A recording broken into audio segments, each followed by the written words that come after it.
Welcome to Trans Elders 101. I'm Loree Cook Daniels, and I'll be with you right after we first show you this video.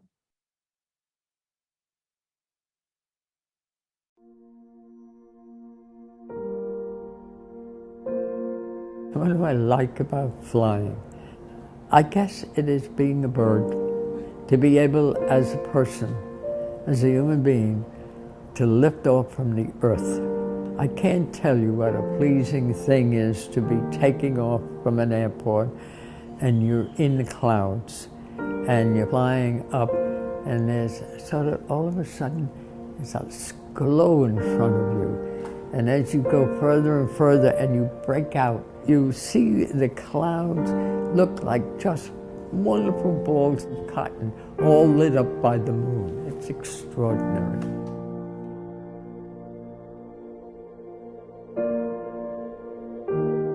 My name is Robina Asti. I'm 92 and I live in New York all my life.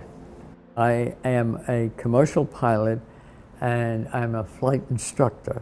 Because of that, the Navy wanted me to join them. So I worked my way up in rank and then I became 21 in 1942. Of course, the war had started by then, and in the Pacific, I flew airplanes. It was quite an adventure. I must say that it was a startling, delightful time of my life. One of the unique things about flying is that you've got to be able to move from one position to another because you can, and not accept where you are. In 1976, I finally decided that I must become a woman. What was so amazing about it, once I made the change, I became a woman in body and soul and mind. It ended up being a rebirth. The prejudice against me changing was extraordinary. I was a vice president of a pretty big mutual fund at that time. I was going to work as a man and changing to a woman. In the evening, it became quite burdensome, and I knew that it would never be acceptable then. And finally, one day, I said, that's it. And I quit and decided I had to live and work as a woman. So I went out as a woman in the world and I changed my sex in aviation. Now, as far as the FAA is concerned, they only know me as a woman. I changed my Social Security, I changed my driver's license, and I even got a passport for the United States as a woman.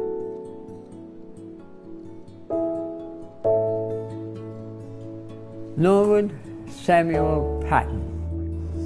He was born on August 15th, 1915. After I changed, we met at a bar, and then we met again for a little date, and it ended up that we became very, very close.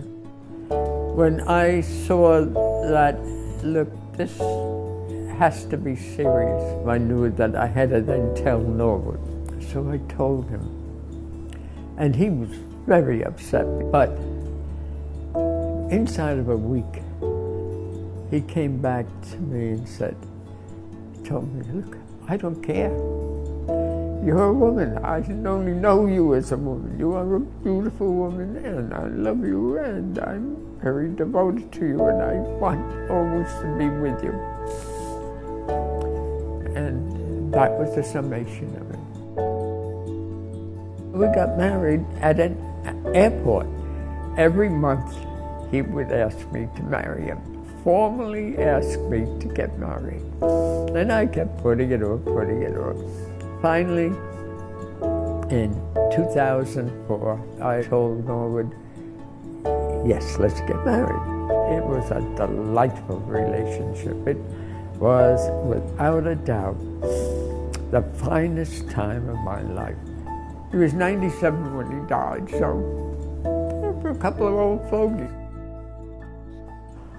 I was looking for Social Security aid.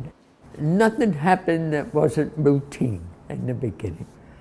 However, at the very end of it, when I thought, well, now all we got to do is sign some papers and that's it, huh? She says, well, because of the uniqueness of this, I have to submit this to review. And I, what review? And she told me that anything unusual has to be reviewed by a committee.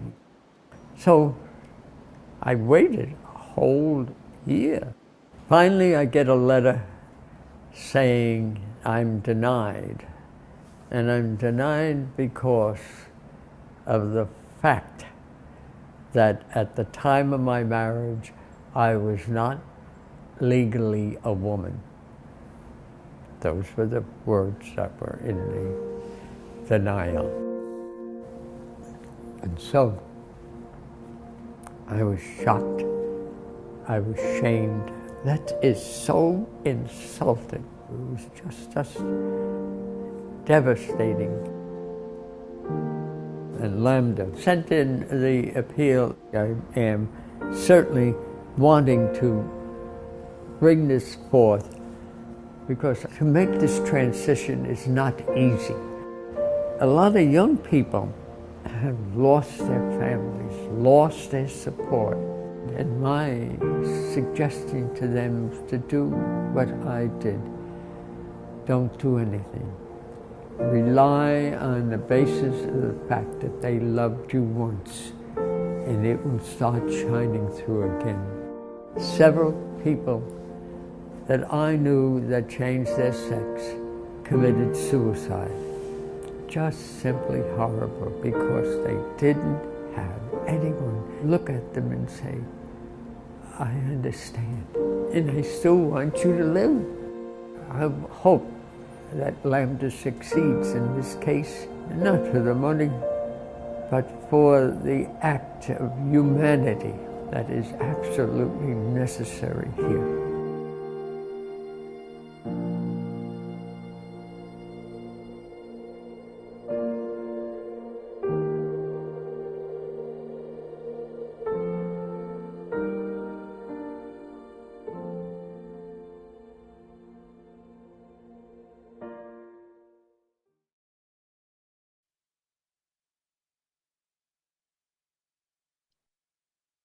Hello again.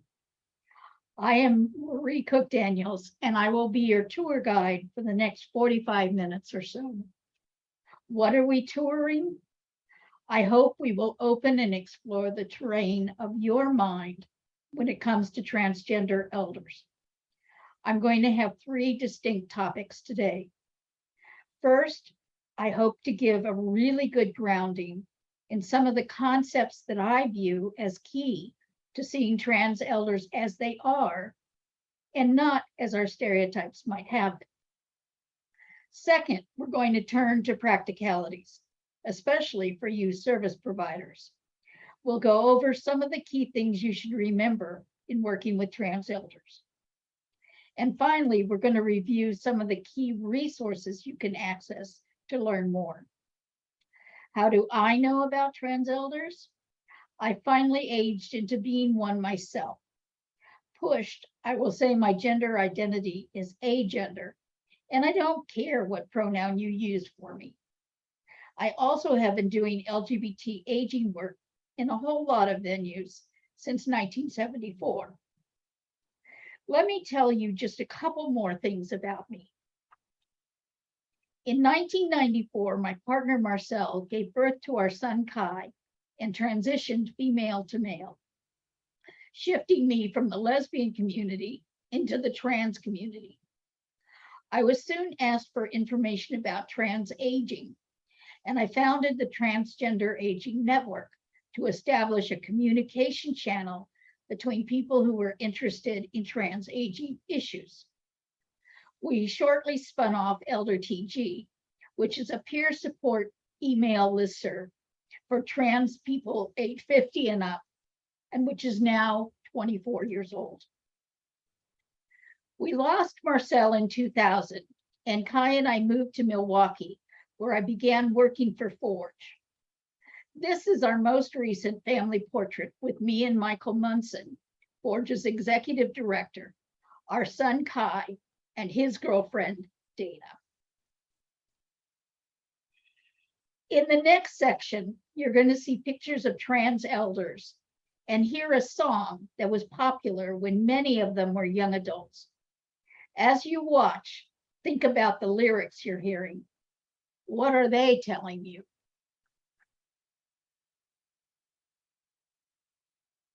I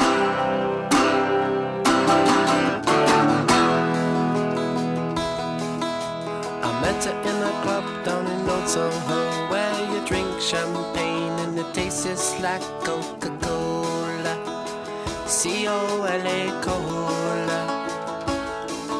She walked up to me and she asked me to dance. I asked her her name, and in a dark brown voice she said Lola, L-O-L-A, Lola, Lola, Lola, Lola.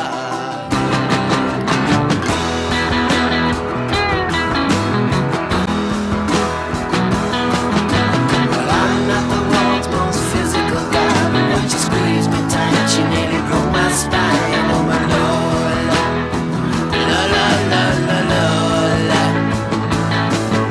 Well, I'm not dumb, but I can't understand why she walked like a woman but talked like a man. Oh my Lola, Lola, Lola, Lola, Lola, Lola, Lola.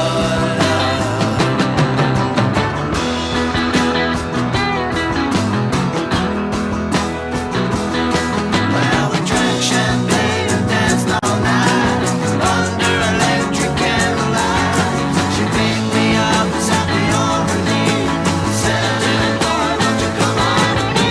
Well, I'm not the world's most passionate guy, but when I looked in her eyes, well, I almost fell for my Lola, Lola, Lola, Lola, Lola, Lola,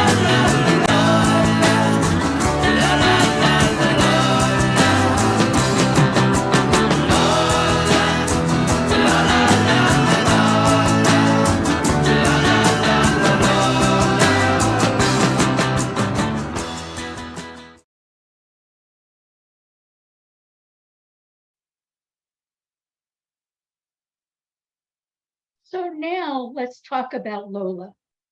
Lola was released in 1970, 52 years ago. Trans people who are elders now were teens or young adults when Lola came out. There was no internet in 1970. There were no trans actors. There were pretty much no trans books. What everyone did have was a radio, and Lola was on all of them. So what did people learn about trans people from Lola? They hang out in dive bars. They're aggressive. They're very strong. They talk like a man. They may be a man. They're fast. Given what you've learned about trans people from Lola, would you want to be trans or transition? Sit for a moment with those feelings.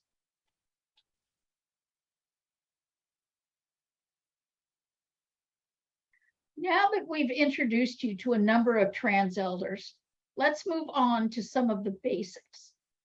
Let's start with the most important definition: master status or label of primary potency. The term master status was first used by Everett Hughes in the 1940s to describe the tendency of observers to believe that one label or demographic category is more significant than any other aspect of the observed person's background, behavior, or performance. In 1954, Gordon Allport described master status as the label of primary potency in the nature of prejudice.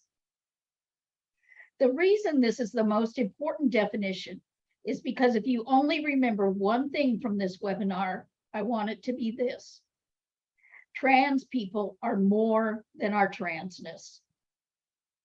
We started with the video of Robina because it stressed her love of flying and her love for her husband. Even though most of the trans elder pictures we showed you are of people who are known for being trans and who have made oftentimes tremendous contributions to the trans community, we labeled them with a characteristic or biographical fact that might make you want to talk to the person, whether you knew they were trans or not. It's the nature of this kind of training that we focus on only a small slice of what it means to be a human. So I ask you to do the heavy lifting of remembering we're only talking about a small portion of trans people's lives. We are all very much more than our transness. Let's define another term. Transgender or trans is an umbrella term for anyone who has a gender identity and or gender expression different from the sex they were assigned at birth. This picture, by the way, is of Robin and Emery at their wedding in 1998. You saw their individual pictures a few minutes ago. They met on Elder TG. What other words am I going to define? None of them. The reason Forge tries not to define trans terms is what we call the terms paradox.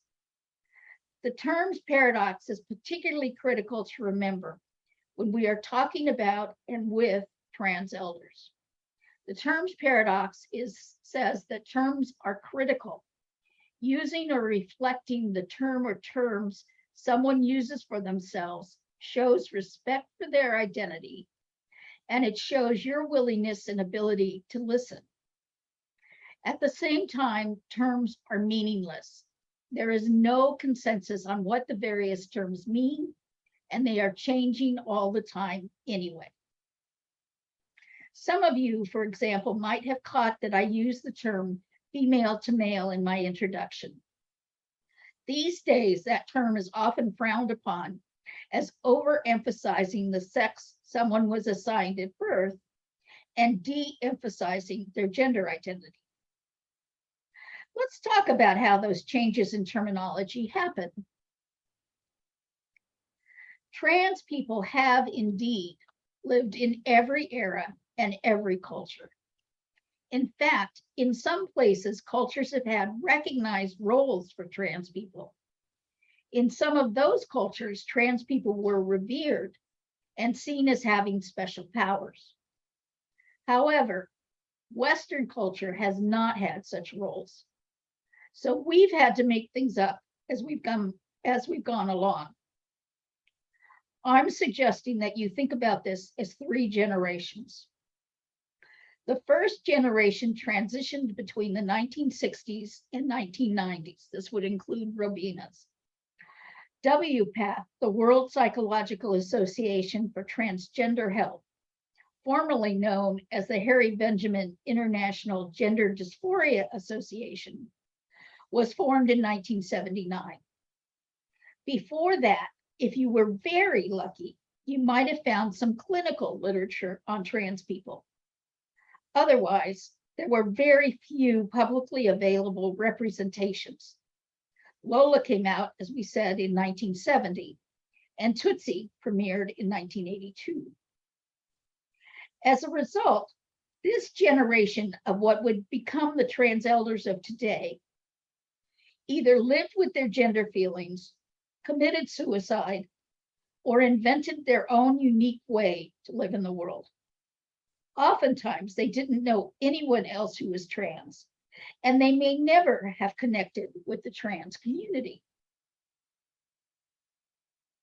The internet changed everything for trans people. Suddenly, people could sit in their own homes or a library cubicle and privately start asking questions that led them to discover words like transsexual and the fact that people can and have changed their sex, to use the phrasing of the time. Not only that, but trans people were starting to organize. In-person support groups sprang up in many places: Boston, DC, San Francisco, and even Milwaukee, where Forge started in 1994. There had been national conferences aimed primarily toward trans women, but 1995 saw the first one aimed at trans men. Every iteration of formats for talking to people online, bulletin boards, listservs, live journal, et cetera, had trans focus groups. There were nationally distributed transgender magazines during this period. And then, of course, Google debuted in 1996. Many adults began transitioning in what I'm calling the second generation. We finally had a name for ourselves and a little bit of a map of what to do next. On the other hand, many chose not to transition, often because they were afraid of the transphobia that also became more obvious at this time, and/or because they had well-established families and careers and didn't want to upset or risk those. The third generation, where we are now, started around 2010 or so. YouTube started in 2005, and suddenly people could upload how-to videos about the stages of transition, as well as tricks of the trade like makeup tips and how to make homemade packies. You no longer needed to be in a large city to learn how to be trans. You could do that from your own desk. There are now hundreds of books by and for transgender people. We have started seeing trans actors in this period, creating for the first time trans individuals who are known to millions. We now have academic journals focused solely on trans issues, along with trans studies and majors in college. Many places even have health clinics now that specialize in trans people, with many more specializing in LGBT populations. The graphic on this slide may be too small for you to see well, but I wanted to show you that on the day I started preparing this webinar, Google had identified more than 2 billion websites that use the word transgender. As I said earlier, around the middle period, when awareness of transgender people was booming, many adults decided they still did not want to do anything about their gender identity because the risks were too high. These could be the people who had listened to Lola or watched Tootsie and said, "No way, Jose, that's not the life I want." Often what has pushed this group into transitioning later in life is an event such as these: the death of parents, children leaving home, retirement, divorce, or a serious medical crisis like a heart attack or cancer, leading people to think this is my last chance to live my life authentically. So to sum up, in general, most people learn how to fit into their culture from their parents as children. In contrast, trans people typically have to learn how to be trans from other trans people as adults. That means trans elders' experience is very shaped by when they joined the trans community and began learning how to be trans. What I'm calling the first generation had little, if any, help from anyone else. They basically made it up as they went along. Some have never made contact with the trans community, preferring to be stealth in the lives they have so carefully crafted. On the other hand, there are a few elders like Jude Patton, who both transitioned very early and stayed around to help create trans culture. The second generation of trans elders transitioned into the community decades ago, once they could access the internet. This generation may or may not have a lot to do with the trans community. Sometimes these elders say they were only trans while they were actively in transition. Now they're simply female or male. Then there is a segment of trans elders who are transitioning later in life. They're often quite actively involved in the trans community, trying to learn how to be trans. Where can I get my health care? What do I need to do about my identification? How do I handle coming out to my spouse and kids or great grandkids? Now, let's look at some of the other ways life may be different for trans elders, depending on when they transitioned. As I mentioned a few minutes ago, how much help trans people had access to had a great deal to do with cultural developments totally out of their control. The internet certainly was a huge, huge benefit in helping people figure themselves out and begin connecting with other trans people. But it's only been quite recently that we've seen things like trans-specific health clinics. A big difference between generations is language. As the community has aged and grown, new terms have been coined. Some of the words we have now didn't exist in the 1990s when my partner and I entered the trans community. We didn't have genderqueer, for example, or assigned female at birth, or even TERF, which stands for Trans Exclusionary Radical Feminists. I will note that I think even that term has been replaced, but I can't think at the moment what it's been replaced with. On the other hand, in the 1990s, we used words like transsexual, crossdresser, and transgendered. In fact, Ford still has publications on our website that have transgendered in their title. That was perfectly appropriate at the time we published them.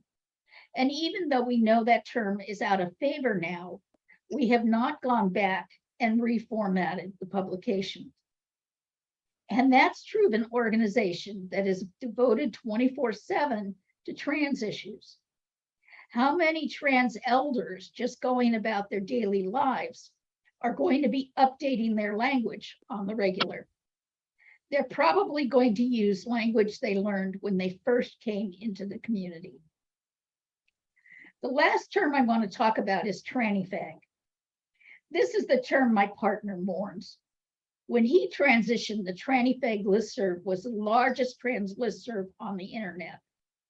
It was so popular that many of its subscribers were trans men partnered with women who were not even interested in partnering with men.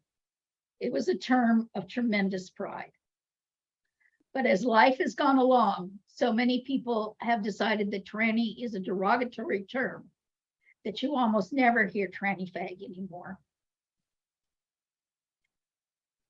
The reason how much resistance did they face is a trick question, is because it hasn't been as smooth a trajectory as people may imagine. Decades ago, trans people didn't necessarily face a lot of resistance because the general public didn't know about us either. That means we could pull things off early on that can't be done anymore. For example, when my first partner needed to change the letter on his driver's license from F to M, he went into the Department of Motor Vehicles with me when I was getting my license renewed. When the clerk handed me my card, I said, "Oh, and my husband has an error on his driver's license that needs to be fixed." I stepped aside, he stepped up, the clerk looked at him, he pointed out the F, and she immediately made the change. No one could get away with that anymore because every DMV now has a formal policy about how a person can change the gender marker on their license. I chose an OLOC, or Lesbians Organizing for Change banner, to illustrate the slide to remind us that there have been highly influential pockets of opposition to trans people within the LGBT community. There were some OLOC members who took it on themselves to go after the lesbian partners of trans men, for instance. And since I worked on LGBT aging issues and so were frequently around OLOC members, I was a frequent target. Resistance comes in waves. We've made great progress overall, But we also faced more anti-trans legislation this year and last year than we ever have before. I hinted about this issue on the previous slide. There has been strong debate for decades among trans people about whether we even belong with the LGBT community. Some of this has come from homophobia. Quote, they are about sex, we are about gender identity. We would be better off separating and concentrating on just our own issues, someone might say. Parts of the LGBT community have struggled too. The integration and acceptance has come very far, but we still have transphobic LGBT people pop up now and then. We started with Robina Asti's story of fighting to get the Social Security Administration to recognize the legitimacy of her marriage and grant her survivor's benefits. She won, by the way. Some of the other disparities we've managed to correct during the lifetimes of trans elders include non-discrimination provision in the Affordable Care Act, coverage of gender-related services by Medicare, legalization of marriage regardless of couples' gender identities, ability to enter the US military. By the way, trans people are veterans at a much higher rate than either LGBT people or the general public. We haven't finished by a long shot, but we have made tremendous progress. One area I want to discuss is the extent to which partners, children, and grandchildren of trans people who are transitioning from one gender to another have community support for themselves.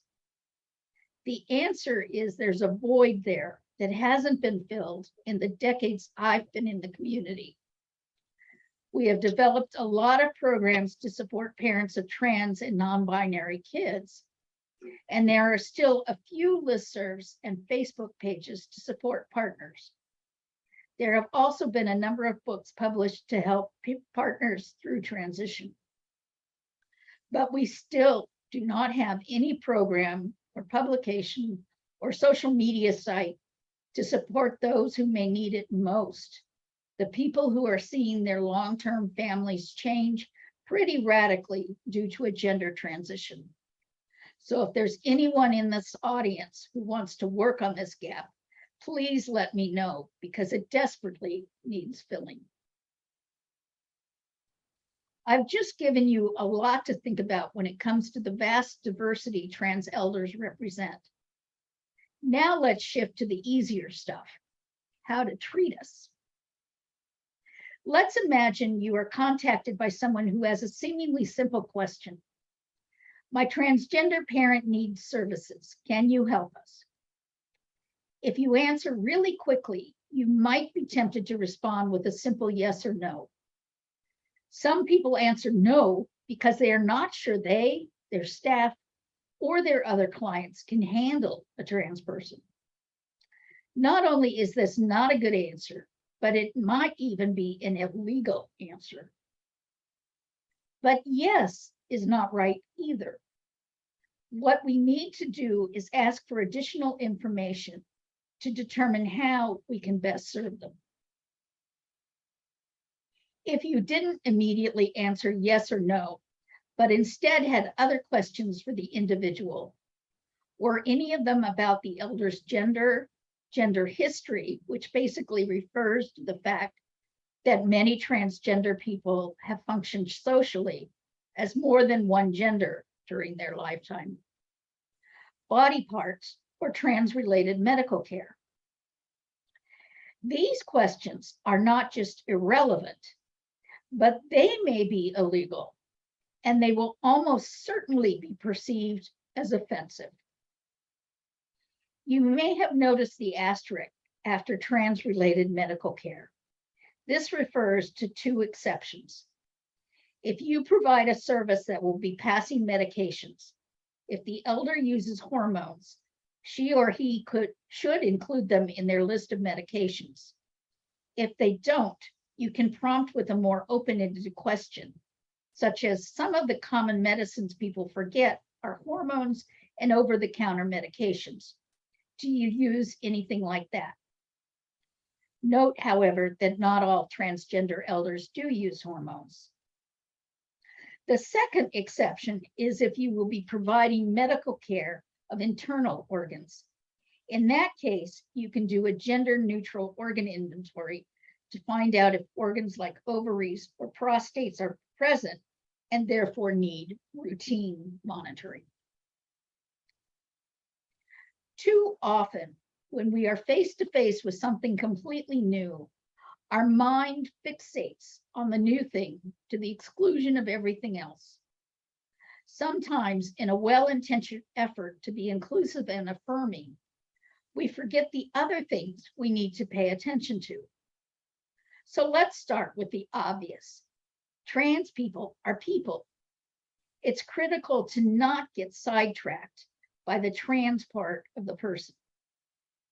What you will want to discuss with the individual is what you discuss with everyone, what your services are, what the client needs, and if there are any eligibility limitations.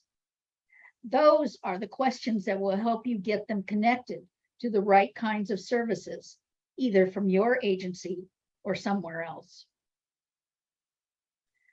Let's take the trans part out of the question, since that part might be the least important piece. When we can remember to stay focused on the person, not the trans part of the person, we'll better understand what they need and how we can help.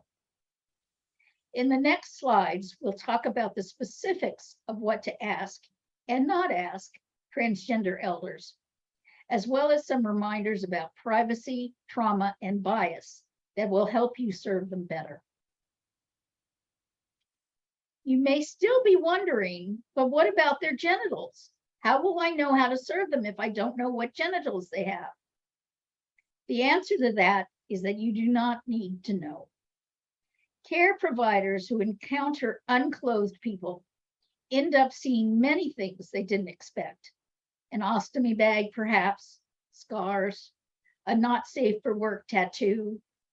There are many possibilities.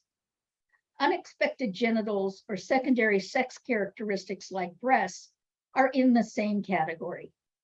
Train staffers to remain professional, even when they find out from body parts that a person is trans. As an aside, remember when the controversy of the day revolved around Mr. Potato Head's genitals? We just spent a bunch of slides telling you what not to ask. So what should you ask? Number one is the person's name and the pronouns they use. Typically, elders use he or she, or sometimes they. However, some transgender people do use less common pronouns. And then you need to ask your regular screening questions. Again, don't get so distracted by the knowledge someone is transgender that you forget how to do a professional job. If you remember only one thing from this webinar, it should be this: names and pronouns are critical. Always use the correct ones, the ones the person uses, including outside of the elder's earshot. This is important modeling for the rest of the staff and other clients. Again, how do you know which pronoun is correct?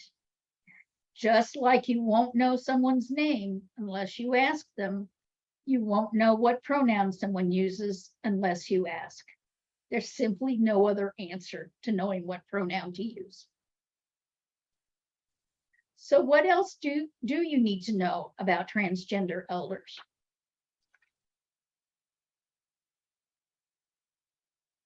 Because of anti-transgender bias, privacy is a top concern of many transgender people. Remember that just because you may have been told someone is transgender doesn't mean that it's public knowledge. I urge you to think about transgender status as medical knowledge covered by HIPAA's privacy rules. I also want to say a word about this picture. It may suggest that being transgender is a shameful secret. It's not, at least for most transgender people. What I want you to remember is simply, it's not your information to share. Sharing needs to remain a decision for the transgender elder to make. Privacy extends to staff, with the possible exceptions of intimate care providers who may need to be told the person's body may not look as they expect it to. Other clients, referrals, and even the transgender person's family and friends. Even the transgender person's family and friends? Yes. On very rare occasions, family members may not know about their parents' or other relatives' gender identity or gender history. More frequently, the family may have conflicts over the extent to which they share or accept the person's gender identity. Continue to use your client's name and pronouns, unless the client asks you to be different with their family, and stay out of family dramas. Are there exceptions to strict privacy? Yes. An example of this might be the client gets referred to a new doctor, and your staff is asked to make the appointment. Do you tell the doctor's office the client is transgender? Best practice is to ask the transgender person how they want you to handle the information. Do they want to disclose to the doctor themselves? Do they want you to do the disclosing? Do they want to not disclose at all? Which is, of course, their right. Another issue related a little to privacy is what role you should take when you overhear a transgender client being misgendered, which means being called by the wrong pronoun or labeled the wrong sex. This, too, should be the client's choice. Let the first situation play out, and the next time you have privacy with the client, bring it up and ask how the client wants you to handle any repeat scenario. Some clients will prefer that you step in and correct or redirect the person who misgendered them. Others may want to just ignore the misgendering and let it slide. Others will want to address it themselves. Another important thing to keep in mind in working with transgender elders is our trauma history. Studies show that due to stereotyping, prejudice, and anti-trans bias, transgender people tend to experience much more abuse, violence, and disrespect than other people, often starting in childhood and extending throughout their lifetimes. Transgender people are also often asked invasive, inappropriate questions. Those experiences create fear and distrust and often add additional layers of trauma. General trauma-informed service practices are very helpful in working with transgender clients. The U.S. Centers for Disease Control and Prevention has many resources on trauma-informed care. The basics are making the client feel as safe as possible, being trustworthy and transparent so the client understands what's happening, linking people to peer support so they know they aren't the only one, collaborating with the client and lowering power differentials, empowering the client by giving them choices whenever possible, and being aware of some of the cultural, historical, race, and gender issues that have shaped all of us. We could do a whole training on handling biased or offensive remarks made by clients or staff, but we'll put just the basics on one slide. If you'd like more information on handling bias, Forge has a webinar exclusively devoted to the topic. If a client is read as transgender by others, or rumors start, questions about the transgender person may get voiced. Have some standard quick responses. For example, we never discuss clients' personal lives. Or if asked why someone is present, We take pride in serving all parts of our community. Then stick with these answers and don't get baited into a debate. One of the ways service providers can help put transgender elders more at ease is to use a best practice that actually works well with all clients.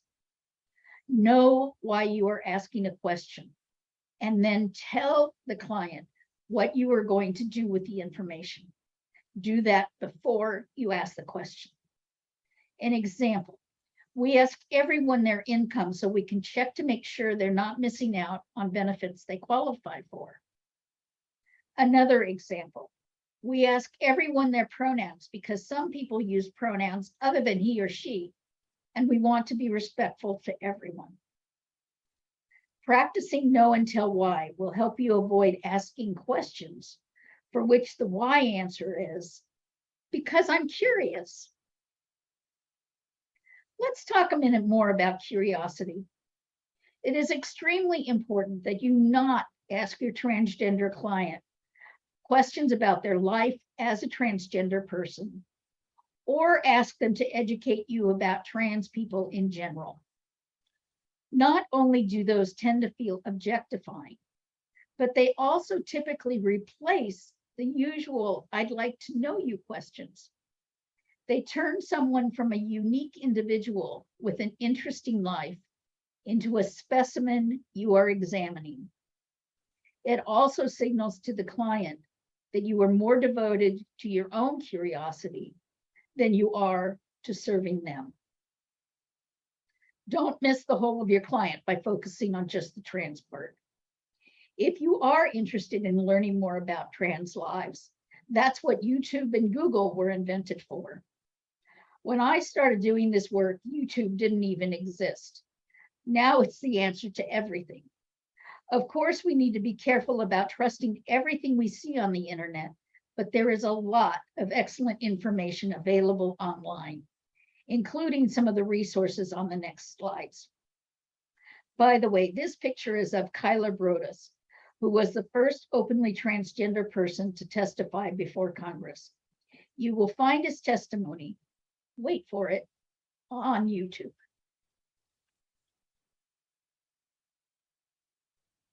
Trans aging resources. Let's finish out my time by pointing out some crucial trans elder specific resources we now have.